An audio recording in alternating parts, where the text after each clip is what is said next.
Hello my dear student, आज की video में हम प्रीवियस ईयर बोर्ड के क्वेश्चन चैप्टर 4 के करने वाले हैं। और चैप्टर 4 कौन सा है? Moving charges and magnetism. Start करते हैं।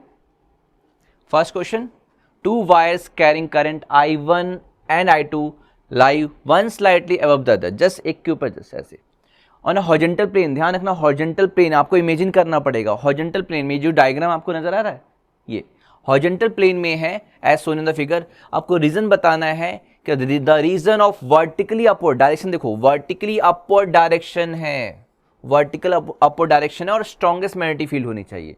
तो अब ये आपका डायग्राम है भाई, ये तो वर्टिकल प्लेन है, लेकिन आपको इमेजिन करना है कि ये इस तरीके से हॉरिजॉन्टल प्लेन में है। ये I2 करंट है, ये I1 करंट है और ये first second third fourth region है। और आपको पता है कौन सा rule? Right hand thumb rule. उसकी हेल्प से आप बता सकते हैं कि कहाँ पर मैग्नेटिक फील्ड स्ट्रॉन्गेस्ट होगी। प्लस ध्यान रखना, स्ट्रॉन्गेस्ट के साथ साथ अपवर्ड डायरेक्शन होनी चाहिए।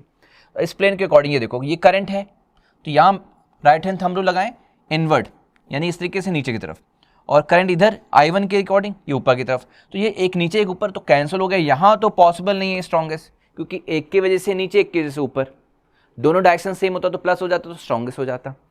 सेकेंड रीजन में देखते हैं, यस I1 की वजह से इस तरीके से ऊपर, I2 इससे भी ऊपर, यानी दोनों की वजह से ऊपर है। तो समझ गए कि भाई यही है, क्योंकि दोनों के वजह से ऊपर है तो दोनों ऐड हो जाएगा, यानी कि यहाँ पर स्ट्रॉन्गेस्ट मैग्नेटिक फील्ड आपको सेकेंड रीजन मिलेगी और डायरेक्शन अपवर्ड मिलेगी।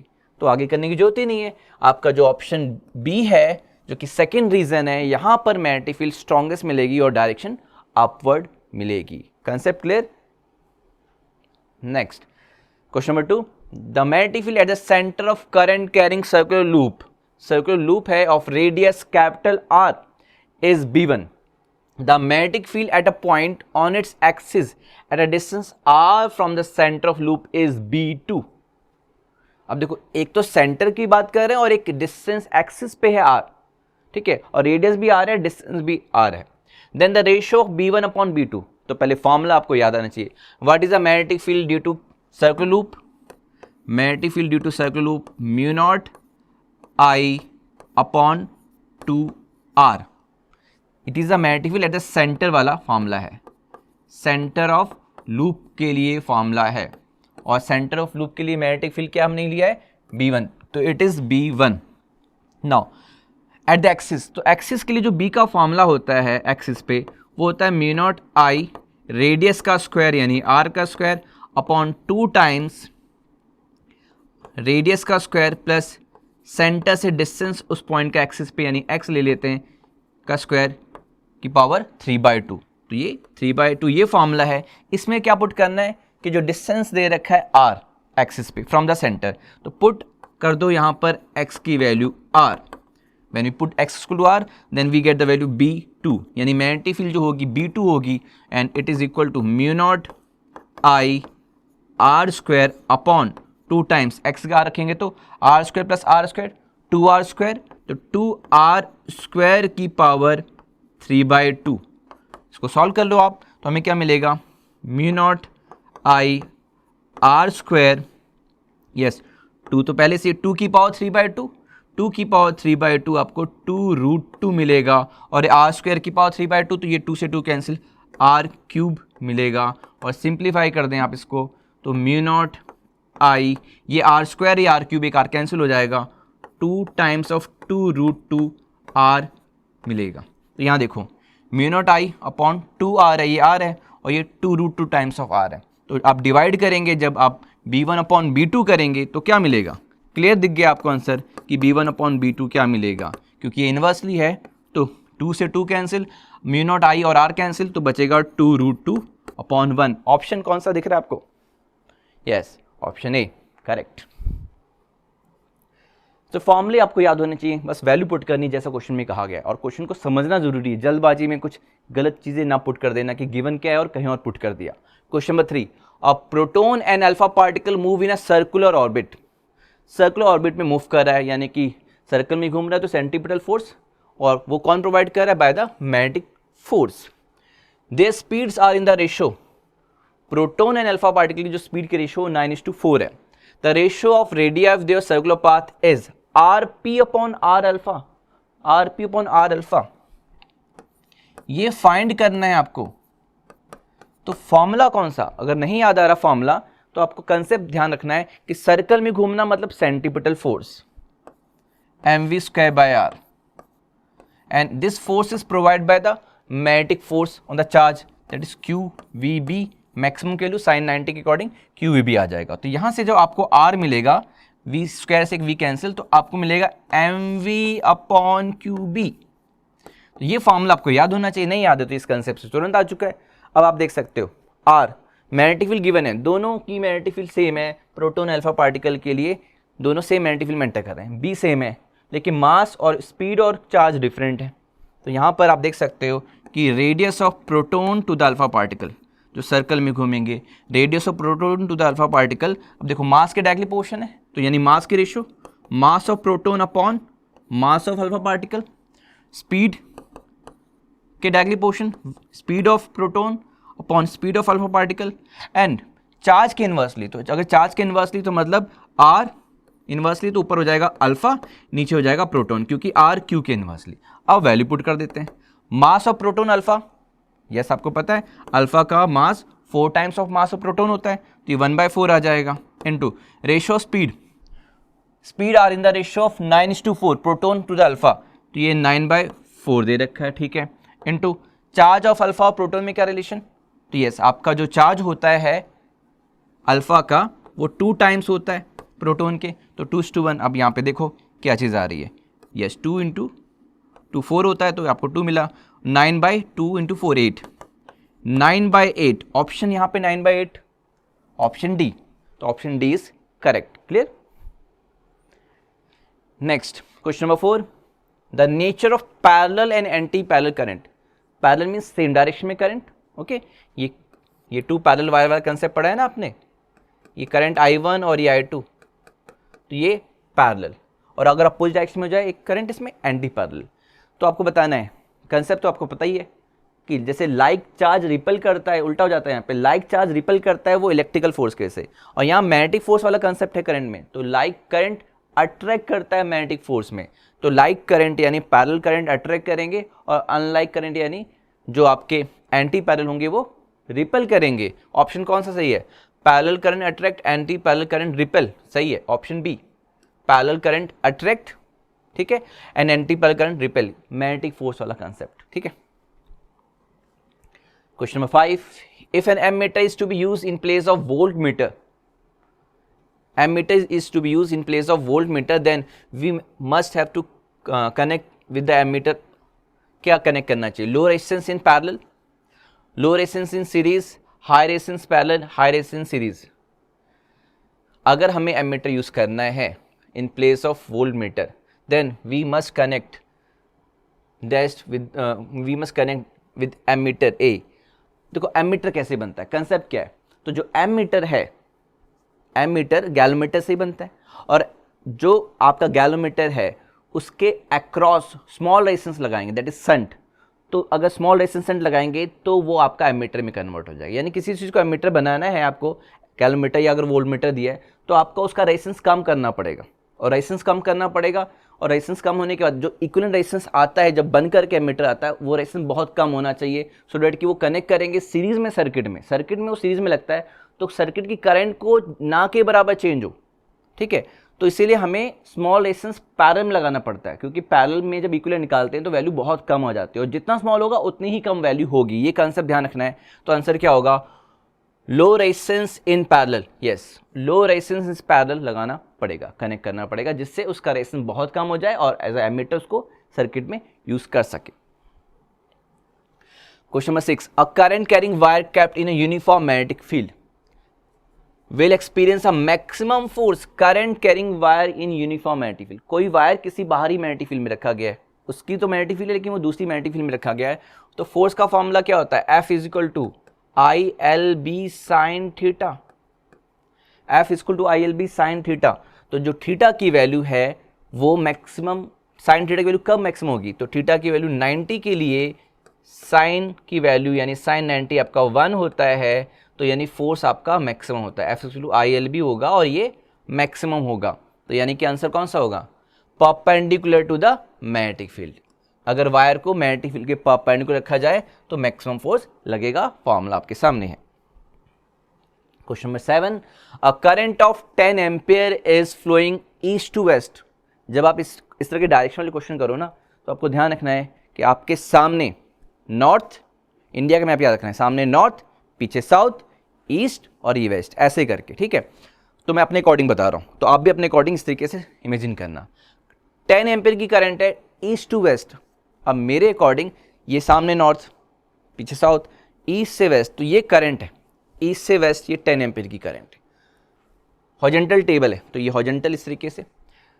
Eight a distance of 10 centimetre due north on the table, तो नॉर्थ की तरफ, मेरे तो नॉर्थ ही है, तो 10 सेंटीमीटर पे आपको बताना है मैग्नेटिक फील्ड। पहले तो ये डायरेक्शन बता देते हैं राइट हैंड थंब रूल के अकॉर्डिंग। यस, इस तरीके से डाउनवर्ड, डाउनवर्ड आंसर हो गया। अब डाउनवर्ड में या तो ये है या तो ये। अब वैल्यू कैलकुलेट करते हैं, तो राइट हैंड थंब रूल से डायरेक्शन आ चुकी है, आंसर डाउनवर्ड है। अब वैल्यू क्या है, फॉर्मूला, लॉन्ग स्ट्रेट वायर के से मैग्नेटिक फील्ड का फॉर्मूला कहाँ स्टडी किया था, एम्पीयर सर्किट लॉ की जो फर्स्ट एप्लीकेशन है लॉन्ग स्ट्रेट वायर के से मैग्नेटिक फील्ड का फॉर्मूला वहाँ डिराइव किया था। And it is B is equal to mu naught I current upon yes 2 pi distance R. तो वैल्यू पुट कर देते हैं। And what is the value of mu naught, yes mu naught की value 4 पाई into 10 की power -7। And what is I, 10 ampere की current है upon 2 pi into R, 10 centimetre. जल्दी में गलती नहीं करना, आपको क्या करना है, मीटर में कन्वर्ट करना है। तो 10 सेंटीमीटर मीन्स 10 की पावर -1 मीटर, 10 इंटू 10 की पावर -2 यानी 10 की पावर -1 मीटर आ गया। अब आप इसको सॉल्व कर सकते हैं। 2 पाई 4 पाई से यहाँ 2 हो गया, तो b is equal to 2 into, जल्दी में पावर गलती मिस्टेक हो जाती है, -1 -7 कट गया, -6 और -6 इंटू प्लस 10 की पावर 1 है, तो -6 प्लस 1 -5, 10 की पावर -5। और यूनिट ऐसा यूनिट टेस्ला। क्या ऑप्शन में है, ए में ये वैल्यू है, बी में ये वैल्यू गलत आ रही है, डायरेक्शन सही, option A is correct. 2 into 10 की power -5 Tesla acting downward. Next, a straight conducting rod of length L mass M is suspended in a horizontal plane, magnetic field B है। To remove the tension in the supporting string, the magnitude of current in the wire। देखो एक wire है, तो उसके खुद के मास के वजह से उस पर एक्ट कर रहा है ग्रेविटेशन फोर्स डाउनवर्ड। तो हम कह रहे हैं कि उस रॉड के सेंटर ऑफ ग्रेविटी, वहाँ पे जो वेट mg की वजह से टेंशन एक्ट कर रहा है, इस mg की टेंशन कर रहा है। लेकिन अगर आप उतना ही फोर्स ऊपर प्रोवाइड कर दें तो फिर वो टेंशन नहीं लगेगा टी mg की वजह से। तो यानी जब ऊपर की फोर्स अप्लाई करें और वो फोर्स मैग्नेटिक फील्ड की हेल्प से अप्लाई करें, तो मैग्नेटिक फोर्स का फॉर्मूला क्या होता है। अब यहाँ पे करंट के टर्म में है कि अगर हम उस वायर में करंट की बात करें यानी करंट के टर्म में, तो फॉर्मूला ILB वाला यूज़ करेंगे। तो मैक्सिमम मैग्नेटिक फोर्स के अकॉर्डिंग ILB, ये mg को बैलेंस करना चाहिए, तो फिर टेंशन जीरो हो जाएगा, रिमूव हो जाएगा। इसका मतलब ये है कि जो आपका mg है वो ILB के इक्वल होना चाहिए। और हमको क्या फाइंड करना है, मैग्नीट्यूड ऑफ करंट, तो I फाइंड करना है, और I इज इक्वल टू आपको मिल जाएगा mg अपॉन LB। क्या ये ऑप्शन है आपके पास, mg upon LB? Yes, option C हमारे सामने है, mg अपॉन LB, जो करंट की वैल्यू होनी चाहिए। Next, question number 9, a moving coil galvanometer converted to ammeter कैसे बनता है। तो ये जो गैलोमीटर है इसके across small resistance that is shunt parallel में कनेक्ट होता है, ठीक है। तो ये आपका एमीटर इस तरीके से बन जाता है। अब देखो इस कंसेप्ट से आपको आंसर मिल जाएगा। Introducing a shunt resistance of large value, नहीं, स्मॉल होनी चाहिए, क्योंकि इफेक्टिवली जो एमीटर का रेजिस्टेंस आना चाहिए पैरेलल कॉम्बिनेशन इस तरीके से, वो जितना कम आएगा उतना एमीटर सही है आपके लिए।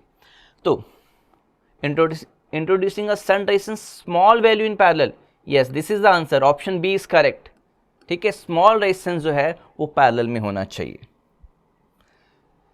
सेम वोल्टमीटर, तो कैसे वोल्टमीटर बनता है, तो गैलोमीटर के साथ हम कनेक्ट करते हैं सीरीज में हाई रेजिस्टेंस, और ये हमें मिल जाता है वोल्टमीटर, ठीक है। अब देखो ऑप्शन कौन सा सही है, रेजिस्टेंस सीरीज में, right, large resistance value in series, हाँ ये तो सही है, large resistance in series connect करना है, तो ऑप्शन ए इज हमारा करेक्ट है। बाकी देखने की जरूरत ही नहीं, एक ही ऑप्शन सही मिलता है आपको बोर्ड में।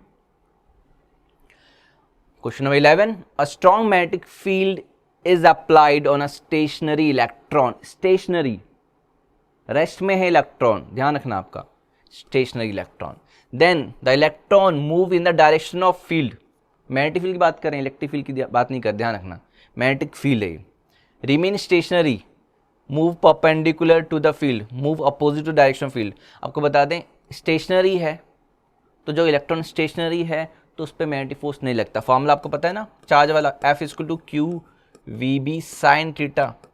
जब स्टेशनरी है तो वेलोसिटी जीरो, तो मैग्नेटिक फोर्स क्या हो जाएगा, जीरो, यानी हमारा ऑप्शन आपका रहेगा क्या, रिमेन स्टेशनरी, क्योंकि जब वो रेस्ट में है और फोर्स नहीं लग रहा है तो वो रेस्ट में ही रहेगा, option B is correct. Question number 12, a circular coil of radius 4 centimetre, radius 4 centimetre है, 20 टर्न्स हैं, 3 एम्पियर की करंट है and it is place in a magnetic field 0.5 weber per metre square, या टेस्ला भी कहते हैं। Magnetic dipole moment of the coil बताना है, तो yes, what is the magnetic dipole moment का फॉर्मूला करंट के टर्म में, M = number turns N, I current और A area of the loop. यहाँ पर नंबर टर्न्स 20 है तो magnetic moment M = 20 turns and what is current I, it is 3 ampere, area πr², radius 4 centimetre है तो उसका स्क्वायर 4 सेंटीमीटर यानी 4 × 10⁻², yes, अब चेक कर लो, number turns, current, area πr², clear. अब मैग्नेटिक मोमेंट आ जाएगा हमारे यहाँ से, कैलकुलेट कर सकते हैं, yes, it is 60 pi means 3.14, 4 × 10⁻², how much, 16 × 10⁻⁴, and what we get, आपको मल्टीप्लाई करना है, यहाँ पर क्या वैल्यू मिल जाएगी, तो ये हमें मिलेगा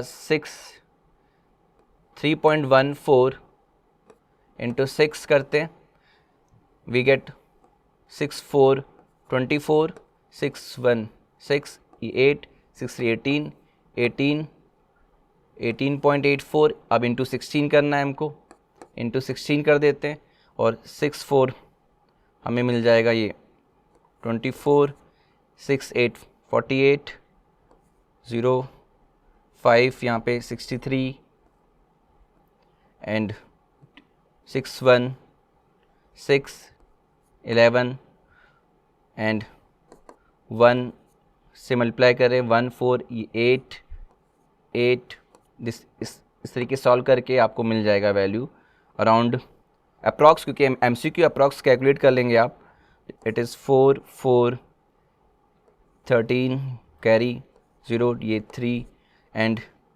303.44 10⁻⁻3, ठीक है, मल्टीप्लाई कर चुके हैं हम, इस तरीके से ऑप्शन देखो कौन सा आएगा, 10⁻⁻3 है, तो आप ये इस बेसिस पे 0.3 के आसपास आंसर आ रहा है, यस, ऑप्शन बी। कैलकुलेशन इस तरीके से रफली करके आप कर लें, तो कैलकुलेशन में थोड़ा टाइम लगेगा और आंसर हमारा आ चुका है।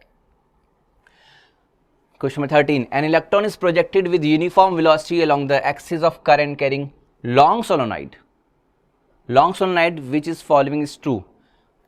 एक्सिस के अलोंग, आपको पता है सोलोनाइड के अंदर जो मैग्नेटिक फील्ड होती है अलोंग द एक्सिस होती है, और अगर एक्सिस के अलोंग कोई चीज़ प्रोजेक्ट करें तो इलेक्ट्रॉन की जो वेलोसिटी वेक्टर है और जो मैग्नेटिक फील्ड बी वेक्टर है वो सेम डायरेक्शन में, और सेम डायरेक्शन में तो फोर्स का फॉर्मूला आपको पता है ना, F = QVB sin theta.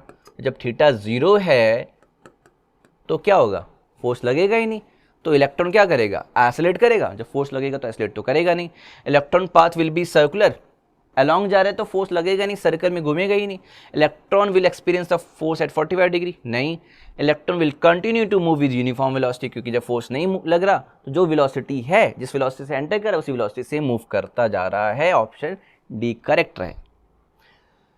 Next, assertion reason, rule आपको पता ही है, असर्शन रीजन में आ जाते हैं क्वेश्चन पे। Question 14, when radius of current carrying loop is double, radius double कर दिया गया तो मैग्नेटिक मोमेंट बिकम 4 टाइम्स, क्या ये सही है, कैसे पता चलेगा, फॉर्मूले से M = आपको मिलेगा NIA वाला फार्मूला जो अभी हमने सॉल्व किया न्यूमेरिकल, और यहाँ से देख सकते हो NIA एरिया क्या πr², ठीक है, r², तो r² है और r को डबल करेंगे तो उसका स्क्वायर मतलब 4 टाइम्स, सही है बिल्कुल, असर्शन करेक्ट है।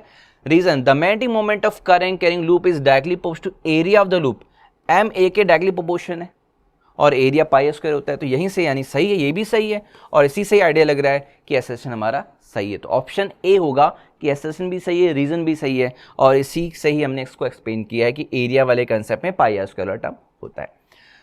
15 असर्शन क्या कहता है आपसे कि the magnetic field due to current carrying coil is along the axis of the coil.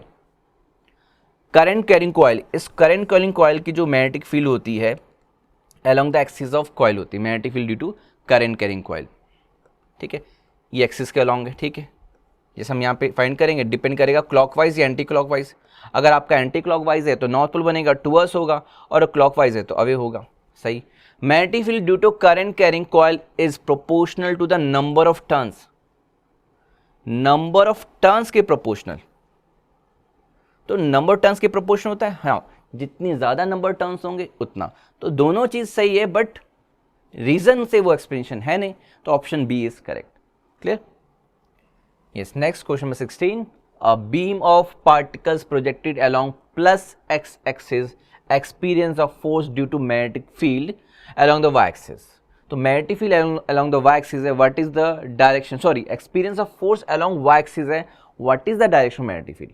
तो क्वेश्चन क्लियर हो गया।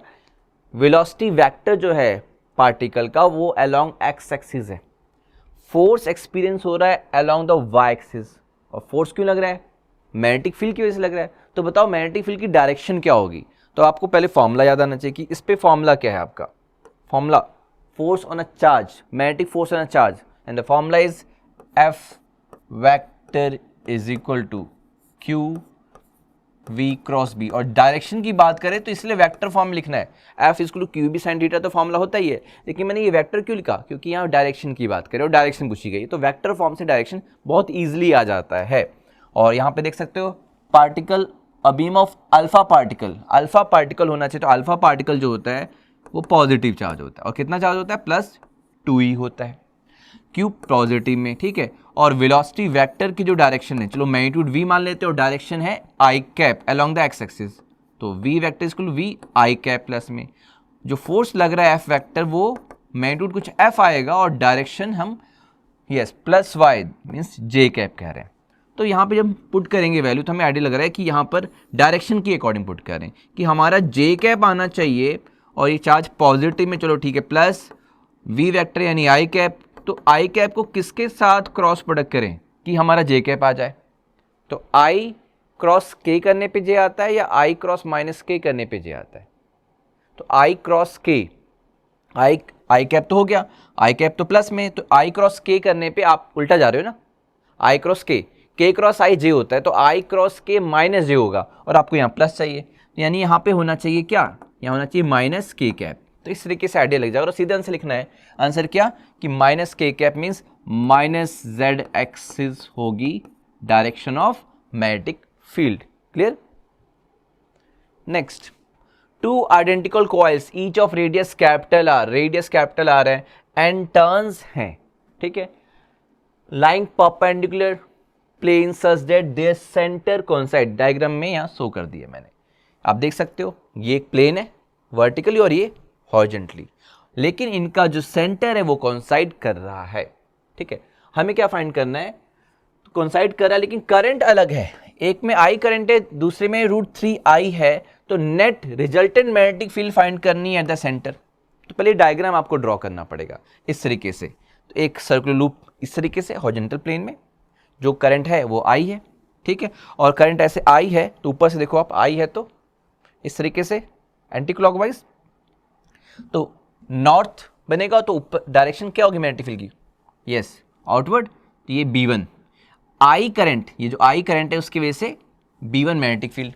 और अब वर्टिकल प्लेन की बात करें तो वर्टिकल प्लेन में आप देख सकते हो डायरेक्शन यहाँ पे भी एंटी क्लॉकवाइज, तो ये नॉर्थ पोल है, तो ऐसे मैग्नेटिक फील्ड B2, ओके। तो ये B1 हो गया इस प्लेन की वजह से, इस प्लेन की वजह से B1 और इस प्लेन की वजह से B2, तो इस तरीके से डायग्राम शो कर दिया, this is B1 this is B2, तो ये डायरेक्शन हमें B1 की मिली, ये B2 की मिली।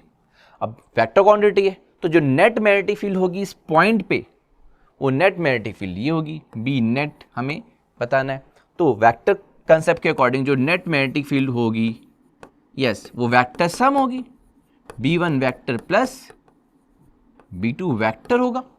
Okay, B1 vector plus B2 vector होगा। But in terms of magnitude हम कहें तो क्या होगा, अंडर रूट में B1 का स्क्वायर प्लस B2 का square plus 2 times of B1 B2, और कॉस एंगल आप देख सकते हो क्लियरली 90 डिग्री है, कॉस 90, और कॉस 90 आपको पता है 0 होता है, तो ये टर्म तो हो गया 0। दिस मीन्स जो नेट वैल्यू आएगी मैग्नेटिक फील्ड की, जो बी नेट होगा वो अंडर रूट में B1 का स्क्वायर प्लस B2 का स्क्वायर होगा। क्लियर? अब इसमें वैल्यू पुट करनी है, B1 B2 की वैल्यू पुट करनी है। Now what is B1? तो B1 what is a magnetic field formula eight the centre of circular loop, तो वो होता है म्यू नॉट, एन टर्न्स हैं तो N I upon 2 times of radius, और रेडियस क्या है, कैपिटल आर। तो ये B1 है, नंबर टर्न्स n है, करंट I है, रेडियस r है, तो सेंटर पे ये फॉर्मूला, तो B1 की वैल्यू ये है, सेंटर पे डायरेक्शन ये रही। B2 की value mu naught, number turns वही n है, फर्क क्या है करंट का, और ये √3i है B2 में, ये तो √3i है, और अपॉन रेडियस सेम है। तो आप देख सकते हो कि जो B1 है और B2 में क्या रिलेशन। अगर मैं B1 को B कह दूं तो आप कह सकते हो कि जो B2 की वैल्यू होगी वो क्या होगी, आप देख सकते हो ये I है √3 टाइम्स, तो ये √3 टाइम्स ऑफ B कह सकते हैं। क्लियर? अब वैल्यू पुट कर देते हैं। Now put the value of B1, B and B2 √3 in equation first, put कर देते हैं और हमें B नेट वैल्यू मिल जाएगी। यस, वी गेट B1 की जगह B रख दिया, पूरा टर्म ऐसे रखते टाइम वेस्ट होता, इसलिए लेट्स को B माना।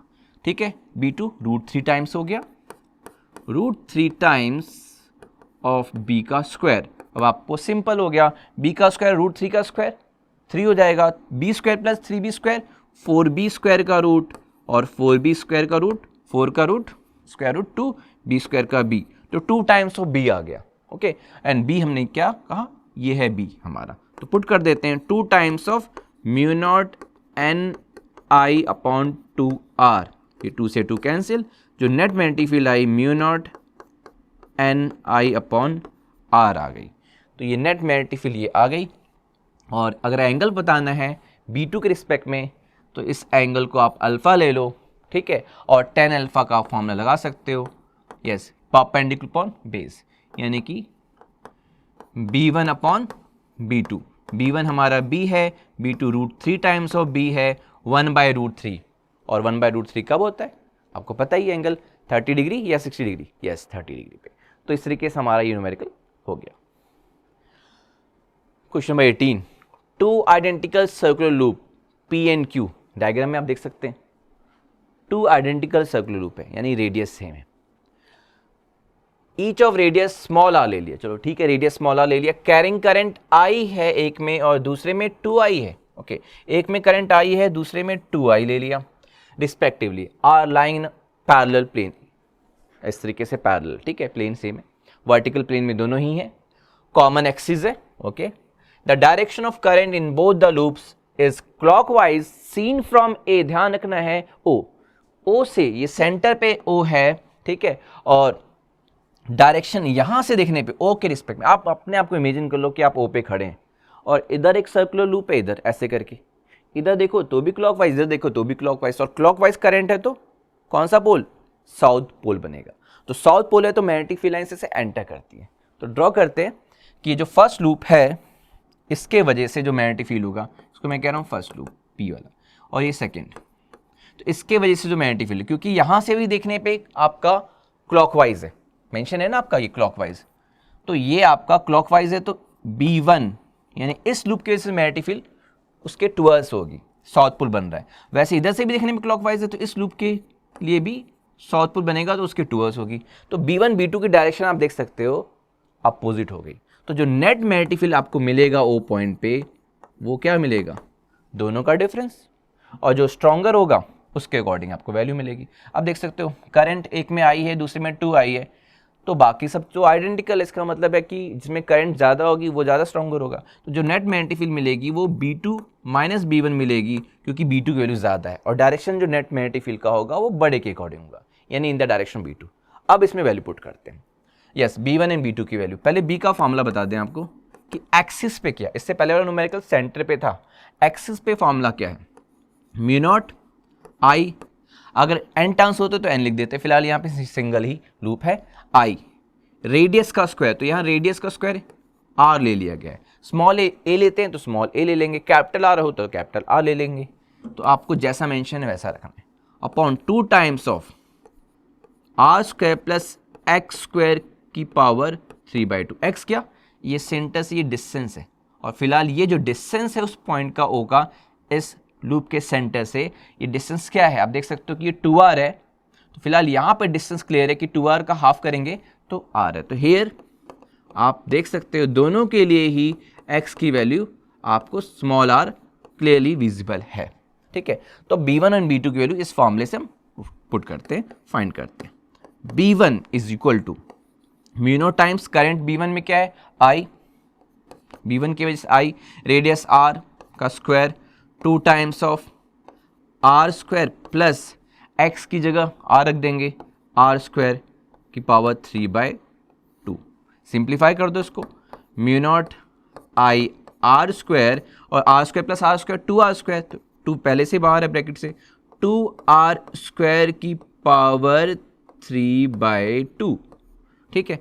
एंड हमें मिल गया B1 mu naught I R square upon, ये तो 2 पहले से 2 की पावर 3/2, 2 की पावर 3/2 2√2 होता है, तो ये 2 से मल्टीप्लाई होकर के 4√2 हो गया, ठीक है। R स्क्वायर में R स्क्वायर की पावर 3/2, तो ये 2 और 2 कैंसिल, क्यूब हुआ, इस क्यूब में ये जो R स्क्वायर अभी लिख देते हैं क्यूब हुआ, ठीक है। R की पावर 2 और उसका 3/2, तो ये 2 cancel, R cube, R square R cube cancel हो जाएगा और आपको क्या मिलेगा, yes we get mu naught I R square, एक R क्यूब यहाँ कैंसिल, 4√2 अपॉन R, 4√2 R, ठीक है। तो म्यू नॉट आई अपॉन 4√2 R मिला, B1 आपको मिल चुका है। तो सेम B2 आपको बताना है, सेम फॉर्मूला, लेकिन फ़र्क क्या इतना है यहाँ पर कि यहाँ बस फ़र्क करंट का 2I का है ना, तो हम डायरेक्ट कर देते हैं कि for the B2 current I की जगह 2I है, तो डायरेक्ट लिखते हैं, तो mu not 2 times of I upon 4√2 R, यानी मैं इसको B मान लेता हूँ और फिर ये हो जाएगा 2 टाइम्स ऑफ B, और वैल्यू यहाँ पुट कर देता हूँ, B2 मेरा 2B है क्योंकि करंट डबल है, B1 है B, तो B2B माइनस B आ जाएगा, and what is value B, mu naught I upon 4√2 R, clear.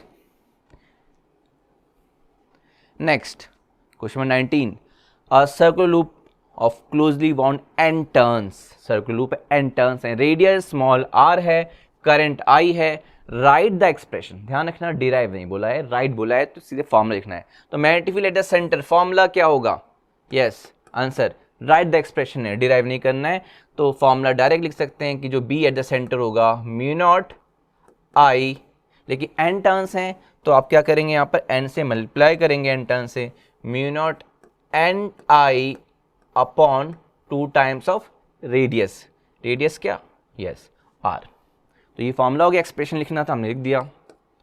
Next, the magnetic moment of this coil का फॉर्म लिखना, तो मैग्नेटिक मोमेंट भाई कैपिटल M से डिनोट करें, the magnetic moment is capital M, number turns N I और A area of the loop, और area pi are square होता है, NI पाई आर स्क्वायर, तो क्लियर हो गया ये आपको B एंड मैग्नेटिक मोमेंट का concept. 20, a square loop of side 20 centimetre carrying current 1 ampere, square loop दिख रहा है, इसमें 1 एम्पियर की करंट है, is kept near an infinite long wire, इस इन्फिनाइट लॉन्ग वायर के नियर बाय रखा हुआ है, तो इस इन्फिनाइट लॉन्ग वायर के मैग्नेटिक फील्ड और उस मैग्नेटिक फील्ड में ये स्क्वायर लूप रखा है, तो फोर्स लगेगा ही, और हमको यहाँ पे फाइंड क्या करना है कि इस पे फोर्स कितनी लग रही है due to this long wire, तो फोर्स फाइंड करना है। तो आपको बता दें कि कंसेप्ट क्या है कि like current, like charge ripple करता है, लाइक करंट अट्रैक्ट करता है, तो ये कंसेप्ट यूज़ कर सकते हैं या Fleming left hand rule use कर सकते हैं। तो सिंपल है, हम लोग सिंपल कंसेप्ट जल्दी से कैलकुलेट करते हैं। लाइक करंट, देखो आप अब मैं नेमिंग भी कर देता हूँ, A B C D square loop, ठीक है। तो ए बी में जो करंट है इस ए बी वो इस लॉन्ग वायर के क्या है, पैरेलल है, लेकिन डायरेक्शन वही सेम है ना। तो लाइक करंट अट्रैक्ट होता है और लाइक चार्ज रिपेल करता है, क्योंकि लाइक चार्ज पे लगता है इलेक्ट्रिकल फोर्स जिसके वजह से वो रिपल्सिव फोर्स है। और यहाँ पर लाइक करंट, यहाँ पे करंट के से मैग्नेटिक फील्ड। तो आपका इस रूल से हमने इस कंसेप्ट को डेरिवेशन में समझ चुके हैं। लाइक करंट अट्रैक्ट करेगा तो जो फोर्स की डायरेक्शन है, जो F1 फोर्स लग रहा है, ठीक है, ए बी वायर पे, ए बी आर्म पे, वो टुवर्ड्स होगा, अट्रैक्ट करेगा तो टुवर्ड्स होगा। बी सी पे क्या होगा, तो यहाँ पे आप देख सकते हो राइट हैंड थंब रूल से मैग्नेटिक फील्ड इनवर्ट की तरफ आएगी, ठीक है, इस तरीके से इनवर्ट मैग्नेटिक फील्ड क्रॉस मतलब, और ये रूल लगा देंगे फ्लेमिंग लेफ्ट हैंड रूल, तो मैग्नेटिक फील्ड इनवर्ट, ठीक, करंट नीचे की तरफ, तो फोर्स इस डायरेक्शन में लगेगा, तो बी सी आर्म पे जो फोर्स लगेगा F2 इस डायरेक्शन में होगा। सेम सी डी आर्म देखो, ये करंट ऐसे इस वायर के अपोजिट, तो ये रिपेल करेगा, यानी जाहिर बात है ए बी के अपोजिट ही, ए बी में करंट इधर है तो फोर्स इधर है, और सी डी में करंट इधर है तो फोर्स इधर होगा F3। एंड बी सी में करंट नीचे है तो फोर्स इधर लग रहा है, और इसमें करंट ऊपर है तो फोर्स इधर लगेगा। लेकिन आप ध्यान से देखो, F2 का ये सेंटर इससे और F4 का सेंटर इससे सेम डिस्टेंस पे, तो यहाँ पे जो F2 F4 की जो वैल्यू है वो सेम होगी, ठीक है। F2 वेक्टर की वैल्यू एंड F4 वेक्टर की वैल्यू सेम होगी, बट डायरेक्शन अपोजिट होने की वजह से ये टर्म कैंसिल हो जाएगा। तो ये F2 F4 के से फोर्स नहीं लगेगा। यहाँ जो नेट फोर्स लगेगा आपका इस लूप में, net force per unit length जो लगेगा वो F1 एंड F2 F3 की वजह से लगेगा। F1 F3 क्योंकि इक्वल नहीं है, क्योंकि डिस्टेंस अलग अलग है तो फोर्स इक्वल भी नहीं है। हाँ, अपोजिट डायरेक्शन माइनस जरूर होगा, लेकिन कुछ नेट फोर्स होगा, क्योंकि F1 नियर बाय है तो वो स्ट्रॉन्गर है। तो F1 upon L minus F2 upon L, sorry F3 upon L, ठीक है, क्योंकि F2 F4 equal magnitude opposite direction cancel हो जाएंगे। तो ये फॉर्मूला यहाँ पे यूज होगा, वैल्यू पुट कर देते हैं F1 बाय L, अगर हम वेक्टर फॉर्म में लिख रहे हैं तो प्लस, ठीक है, डायरेक्शन के बेसिस पे माइनस कर देंगे। तो जो मैग्नीट्यूड के टर्म में लिखे F net by L equal to F1 by L, opposite direction में है F1 F3, तो ये okay, force per unit length. तो नाउ वैल्यू फाइंड करते, तो force F net by L क्या आएगा, F1 by L, and it is mu naught I1 I2 upon 2 pi, distance को D1 ले लेते हैं, ये डिस्टेंस D1 जो कि 10 centimetre, minus mu naught I1 I2 upon 2 पाई D2, ये डिस्टेंस CD का इससे D2 जो कि 10 प्लस 20 30 सेंटीमीटर है D2। अभी मैं फॉर्मूला सिंप्लीफाई करके वैल्यू रख सकते हैं, ठीक है। तो now F net by L, आप इसमें देख सकते हैं कि mu naught I1 I2 upon 2 pi common लेंगे तो 1 upon D1 minus 1 upon D2 होगा। ओके, अब वैसे वैल्यू रखना है, उसके बाद कैलकुलेट कर लेंगे। तो वैल्यू क्या रखेंगे, म्यू नॉट अपॉन 2 पाई होता है 2 इंटू 10 की पावर माइनस 7, मैंने म्यू नॉट अपॉन 2 पाई को कहा 2 into 10 minus 7, I1 is 1 ampere, I2 2 ampere, तो 1 into 2, 1 upon D1, D1 is 10 centimetre है तो 0.1 मीटर, और D2 इज 30 सेंटीमीटर तो 0.3 metre. Okay, so now F net per unit length is, आप देख सकते हैं 4 इंटू 10 की पावर माइनस 7, यस, आप इसको लिख सकते हैं 0.1 को 1/10 तो 10 अपॉन 1 माइनस 10 अपॉन 3, सिंप्लीफाई करके इस तरह लिख सकते हैं, और इसके आगे आप सॉल्व कर लेंगे, ठीक है। आपको कंसेप्ट क्लियर हो गया, फोर्स पर यूनिट लेंथ है तो आगे आपको लेंथ से भी मल्टीप्लाई करना है, 4 इंटू 10 माइनस 7, 10 माइनस 10/3, और ये लेंथ मल्टीप्लाई हो जाएगी, और लेंथ कितनी है इसकी ए बी की, दैट इज लेंथ है 20 सेंटीमीटर ना, तो 20 सेंटीमीटर ए बी है, चाहे बी सी से सी डी, तो 20 सेंटीमीटर मीन्स 0.2 मीटर। अब ये आप कैलकुलेट कर सकते हैं, इसके आगे आंसर आ जाएगा, बहुत ईजिली आ जाएगा। तो इस तरीके से फोर्स हमने स्क्वायर लूप पे फाइंड कर लिया। और डायरेक्शन क्या होगी, जाहिर बात है नियर बाय जो वायर है उस पर अट्रैक्टिव फोर्स लग रहा है तो टूवर्ड्स होगी। Okay, next question number 21। A square से प्लेन कॉइल, स्क्वायर शेप है, ठीक है, एरिया 100 सेंटीमीटर स्क्वायर है, 200 टर्न्स हैं, जो गिवन है लिखते चले जाते हैं। Area of square loop, area 100 centimetre square, number of turns 200, current is 5 ampere, ये गिवन है। It is placed in uniform magnetic field B 0.2 tesla. तो these are the given value. इस तरीके से आप रीड करते जाओ और गिवन वैल्यू लिखते जाओ, ठीक है। Acting perpendicular to the plane of the coil, perpendicular to the plane of coil है, ठीक है, प्लेन ऑफ कॉइल के परपेंडिकुलर मैग्नेटिक फील्ड है तो एरिया वेक्टर के अलॉन्ग है, यानी कि आपको क्लियर दिख रहा है कि जो एरिया वेक्टर है और बी वेक्टर पैरेलल हो गए, ठीक है। Calculate the torque on the coil when it plane makes angle 60 degree, plane, तो अगर हम कहें प्लेन 60 डिग्री बना रहा है तो एरिया वेक्टर 30 डिग्री बनाएगा। तो फर्स्ट हमें फाइंड करना है टॉर्क, और फॉर्मूला टॉर्क का क्या, NIA, that is magnetic moment, B and sign angle area vector और बी वेक्टर के बीच का होता है, साइन अल्फा लिया है, तो यहाँ पर ये एंगल प्लेन के साथ है, एरिया वेक्टर के साथ नहीं है, और एरिया वेक्टर के साथ क्या होगा, 90 - 60 यानी 30 होगा। बस फॉर्मूला हमें क्लियर है, वैल्यू पुट करना है, आंसर आ जाएगा। तो tau is equal to N हमें गिवन है, number turns 200, current 5 ampere, area centimetre square है, मीटर में चेंज करना होगा। तो 100 × 10⁻⁴ सेंटीमीटर स्क्वायर है ना, तो 10⁻⁴ metre square, magnetic field 0.2 tesla, sine 30 की वैल्यू 1/2, और ये कैलकुलेशन आपको करनी है। तो आप ये कैलकुलेट करेंगे और आंसर न्यूटन मीटर में लिखेंगे, ठीक है, कैलकुलेशन वर्क आपका। Second, in which orientation will the coil be in stable equilibrium, मतलब ओरिएंटेशन क्या होना चाहिए कि इक्विलिब्रियम जो है स्टेबल होता है अनस्टेबल होता है, तो स्टेबल इक्विलिब्रियम के लिए क्या होना चाहिए, तो हमें पता है कि फॉर स्टेबल इक्विलिब्रियम एंगल जो होना चाहिए एम और बी के बीच का एंगल, जो थीटा माना है या अल्फा माना है, वो 0 होना चाहिए। तो yes, for stable equilibrium angle is 0, theta या अल्फा माना है वो आपका 0 होना चाहिए, अनस्टेबल बोला जाता तो 180 होता। Next question number 22, a long straight wire of circular cross section of radius small A radius है, करंट I है, the current is uniformly distributed across the, ये एनसीईआरटी में सॉल्व एग्जांपल है, एम्पेयर सर्किट लॉ का concept use करके हमें solve करना है। तो इस स्मॉल ए रेडियस है, तो एरिया जो हम कहेंगे इसका, इस वायर का क्रॉस सेक्शन एरिया, तो इस वायर का जो क्रॉस सेक्शन एरिया होगा वो पाई रेडियस का स्क्वायर, रेडियस हमारा स्मॉल है, ये है। तो ये जो है क्रॉस सेक्शन एरिया, इसमें करंट यूनिफॉर्म डिस्ट्रीब्यूटेड है, सेंटर से बाहर तक करंट I डिस्ट्रीब्यूटेड है यूनिफॉर्मली, ठीक है। अब आगे कैलकुलेट करना है, हमें मैग्नेटिक फील्ड बतानी है एट पॉइंट सच दैट कि R < A हो और R < A हो, ठीक है। तो पहले मोर देन का फाइंड कर लेते हैं, फिर लेस देन का फाइंड कर लेते हैं, ठीक।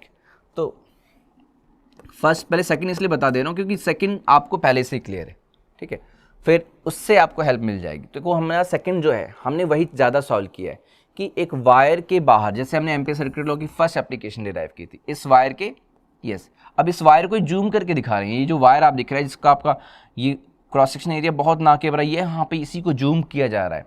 तो ये जो डिस्टेंस R है वो सेंटर से मेजर कर रहे हैं, और यहाँ पर आपको मैग्नेटिक फील्ड बतानी है, तो ये हमारा फर्स्ट एप्लीकेशन ही था।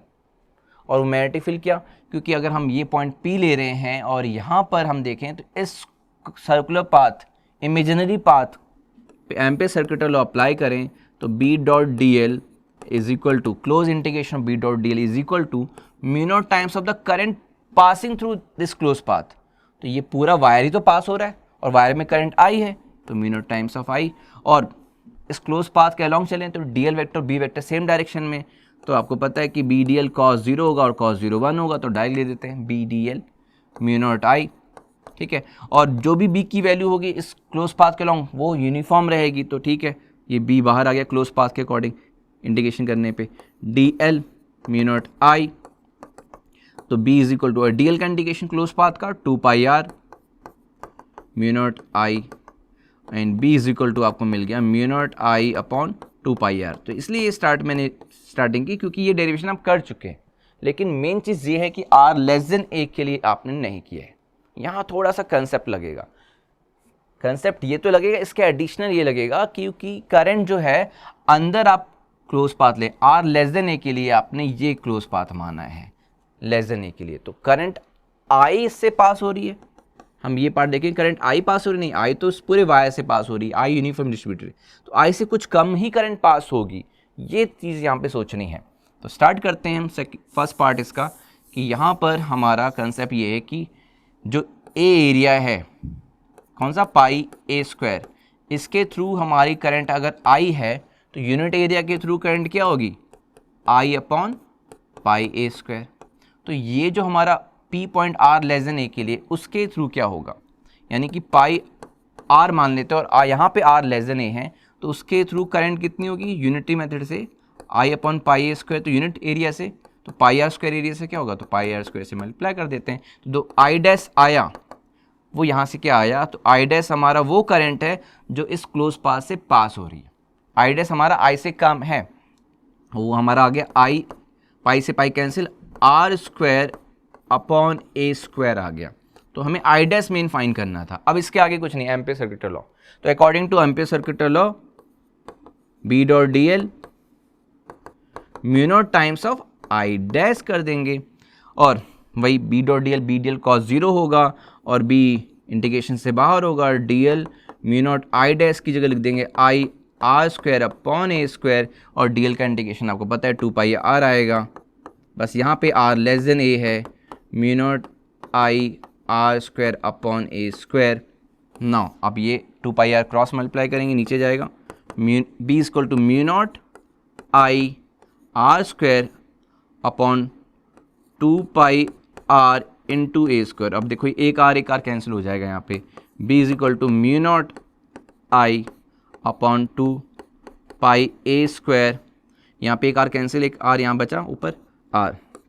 आप देख सकते हो कि ये जो आपका है आर यहाँ पर देख सकते हो मल्टीप्लाई में सामने है, यानी इस केस में बी प्रोपोज टू आर है, जबकि प्रीवियस केस में यानी इसके लिए आर मोर देन ए के लिए आपका ये इन्वर्सली था। तो ये है for R less than A के लिए inside the wire magnetic field R के डायरेक्टली प्रोपोर्शन है, जबकि इससे प्रीवियसली हमने डिराइव किया अभी कि इन्वर्सली है आर के, कब, फॉर आर मोर देन ए।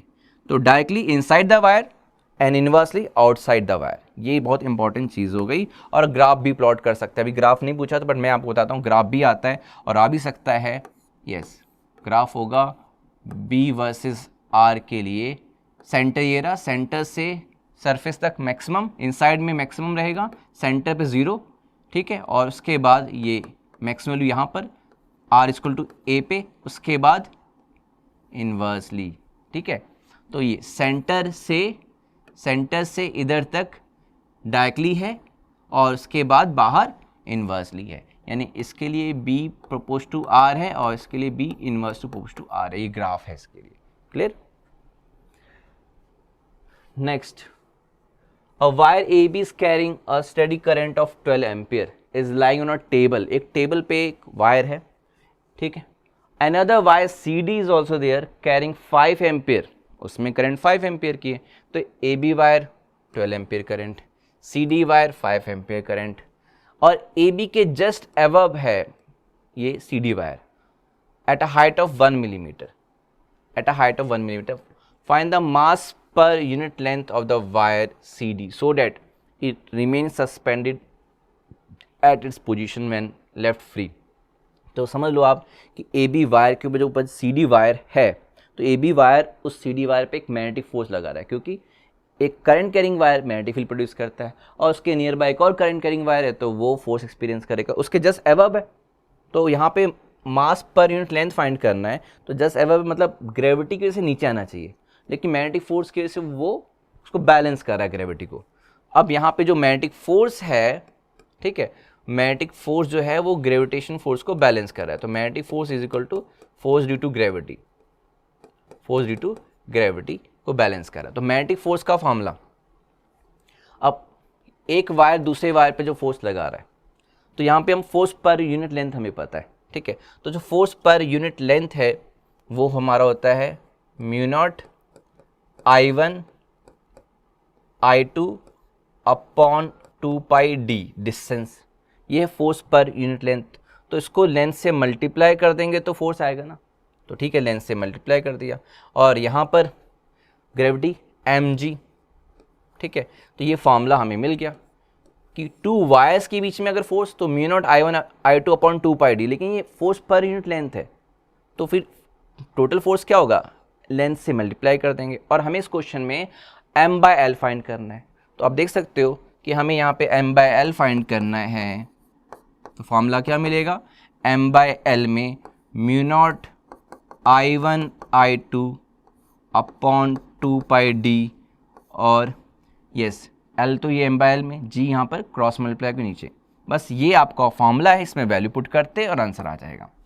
तो वैल्यू है हमारे म्यू नॉट अपॉन 2 पाई, 2 इंटू 10⁻⁷ होता है, I1 I2 12 and 5 है, ठीक है, 12 and 5 है, अपॉन 2 पाई, म्यू नॉट अपॉन 2 पाई तो हो चुका है, 2 इंटू 10⁻⁷, डी क्या है, सेपरेशन है, सेपरेशन क्या, जस्ट हाइट 1 मिलीमीटर अब ना, तो यानी सेपरेशन क्या है, 1 मिलीमीटर है, तो डी की जगह 1 मिलीमीटर मीन्स 10⁻³ मीटर, और स्मॉल जी आपको 10 लेना है, और ये मैंने वैल्यू पुट कर दी, कैलकुलेशन का काम आपका है। आंसर किस में आएगा, मास पर यूनिट लेंथ है तो सॉल्व करके आंसर आएगा केजी पर मीटर में, क्लियर, केजी पर मीटर में आंसर आ जाना चाहिए। Now question number 24, define the current sensitivity of galvanometer. Current sensitivity of galvanometer, तो current sensitivity IS is theta upon I. It is the deflection produced in the galvanometer coil when unit current flowing through it. Okay. Now second numerical, the coil area of galvanometer is 16 × 10⁻⁴, ठीक है, area दे रखा है 16 × 10⁻⁴ metre square. It consists of 200 turns of a wire and in a magnetic field 0.2 tesla. तो turns भी दे लो, N mention है, 200 turns भी लिख दिया हमने, ये भी गिवन है, मैग्नेटिक फील्ड बी भी गिवन है हमको 0.2 टेस्ला। रीस्टोरिंग टॉर्क कांस्टेंट यानी के इज 10⁻⁶ न्यूटन मीटर पर डिग्री। के रीस्टोरिंग टॉर्क के इज 10⁻⁶ गिवन है। ऐसा सिस्टम में कोई दिक्कत नहीं है, हमें कन्वर्ट करने की जरूरत नहीं है। यस, रेडियल मैग्नेटिक फील्ड है यानी कि एंगल 90 डिग्री एम और बी के बीच का। Calculate the maximum current that can be measure, और डिफ्लेक्शन 30 डिग्री के लिए, तो आई आपको बताना है, ठीक है, और फॉर थीटा 30 डिग्री के लिए, 30 degree means how much, π/6 radian. Okay, तो फॉर्मूला आप सोचो कौन सा, तो गैलोमीटर में जो हमने डेरिवेशन पार्ट किया था वहीं से ही, इसलिए डेरिवेशन पार्ट भी इंपॉर्टेंट होता है। हमें पता है कि जो मैक्सिमम टॉर्क का फॉर्मूला होता है NIAB MB साइन अल्फा, और अल्फा 90 डिग्री है तो ये NIAB मैक्सिमम वैल्यू, और यही रीस्टोरिंग टॉर्क जो डेवलप होगा उसके इक्वल मैग्नीट्यूड सेम होगा तो K थीटा, और यहाँ से अब आपको I मिल जाएगा, I is equal to K theta upon NAB। Okay, now I आपको फाइंड करना है, K गिवन है 10⁻⁶, थीटा आपको गिवन है π/6, N नंबर टर्न्स गिवन है 200, एरिया 16 × 10⁻⁴, ऐसा सिस्टम में सब, एंड मैग्नेटिक फील्ड 0.2 टेस्ला। अब आपको तो बस एम्पियर में कैलकुलेट कर लेना है, आंसर यहाँ से आ जाएगा। Last one, question number 25, why is the magnetic field is radial in a moving galvanometer. Magnetic field radial क्यों होती है, तो रेडियल मैग्नेटिक फील्ड जो है उसके वजह से जो है मैक्सिमम टॉर्क मिलता है। जो एंगल अल्फा होता है tau equal to MB sine alpha, M और B के बीच का जो एंगल होता है वो आपका 90 डिग्री होता है। और कैसे मिलता है, कैसे अचीव करते हैं, तो आप यहाँ पर इस तरीके से सिलेंड्रिकल शेप में नॉर्थ एंड साउथ पोल, ये आपका मैग्नेटिक पोल होता है, रेडियल मैग्नेटिक फील्ड, और प्लस ये जो कोर होता है वो भी सिलेंड्रिकल होता है। तो इस तरीके से ये रेडियल मैग्नेटिक फील्ड अचीव किया जाता है। नाउ बी पार्ट, एक यहाँ पे फॉर्मूला बेस न्यूमेरिकल भी कह सकते हैं, कैलकुलेशन वैल्यू नहीं है यहाँ पर, बट एक फॉर्मूला डिराइव भी कर रहे हैं कि एक रेजिस्टेंस की वैल्यू बतानी है क्या यहाँ पर कि गैलोमीटर ऑफ रेजिस्टेंस जी दे रखा है और उसको कन्वर्ट करना है वोल्ट मीटर में। तो यानी ये कंसेप्ट है conversion of galvanometer into volt meter का। वैल्यू न्यूमेरिकल वैल्यू नहीं है, बट यहाँ पे जी और आर के टर्म में आंसर निकालना है एक डेरिवेशन टाइप में, इसलिए डेरिवेशन की प्रैक्टिस होनी चाहिए कि आप कोई नया फॉर्मूला बना सकते हैं उन फॉर्मूले से जो आपने स्टडी किया है। तो गैलोमीटर जी है रेजिस्टेंस, उसको कन्वर्ट किया जा रहा है वोल्ट मीटर में 0 से V वोल्ट। कैसे किया जा रहा है? सीरीज में हाई रेजिस्टेंस लगाया जाता है, सही है बिल्कुल। एंड पूछा गया आगे आपसे कि how much resistance will be required, कितना और चाहिए होगा कि इसका रेंज 0 से V/2। तो आपको 0 से V के लिए अगर R कनेक्ट करना है सीरीज में, तो 0 से V/2 के लिए कितना रेजिस्टेंस कनेक्ट करना होगा। तो स्टार्ट करते हैं फॉर्मूले से ही कि हमें कंसेप्ट या फॉर्मूला याद है कि नहीं। तो फॉर्मूला क्या होता है, नहीं याद आ रहा तो आपको डायग्राम से तुरंत फॉर्मूला मिल जाएगा। गैलोमीटर के साथ सीरीज में हाई रेजिस्टेंस लगाने से आपको वोल्ट मीटर मिलता है। और यहाँ पे फॉर्मूला क्या होता है कि जो गैलोमीटर करंट होती है IG into galvanometer resistance capital G plus IG into R, ये वोल्टेज प्लस ये वोल्टेज इज इक्वल टू ये V होगा। अगर नहीं याद है फॉर्मूला तुरंत आ गया फॉर्मूला, देखो यहाँ से, ठीक है। तो यहाँ पे जो IG की वैल्यू आप देख सकते हो, अगर IG कॉमन ले लें तो V/R प्लस G मिल रहा है, तो दिस इज द फॉर्मूला, ठीक है। तो अगर वोल्ट मीटर रेंज 0 से V यानी V के लिए है तो ये first equation. Second equation, galvanometer current तो वही है, अब हम रेंज V की जगह क्या कर रहे हैं, V/2 करना चाहते हैं तो V/2। रेजिस्टेंस R डैश हमें फाइंड करना है कि V/2 करने के लिए क्या करना है, प्लस G, ये second expression.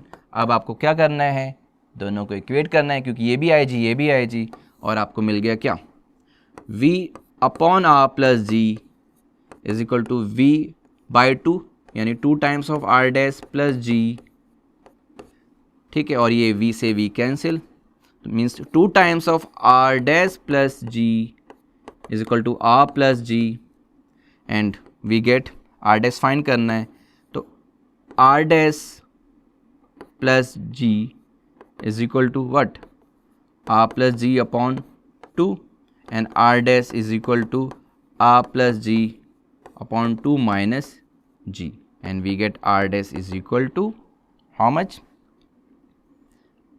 that is R minus G upon 2। देखो minus 2G plus G upon 2, तो minus 2G plus G, yes minus G, और ये अपॉन 2। R डैश की ये वैल्यू हमें मिल चुकी है। इस तरीके से हमने सिंप्लीफाई कर लिया। तो इस तरीके से हमने प्रीवियस ईयर बोर्ड के क्वेश्चन जो चैप्टर 4 के हैं वो हमारे कंप्लीट होते हैं, और नेक्स्ट वीडियो में हमें चैप्टर 5 के बोर्ड के क्वेश्चंस प्रैक्टिस करने हैं। Okay, thank you.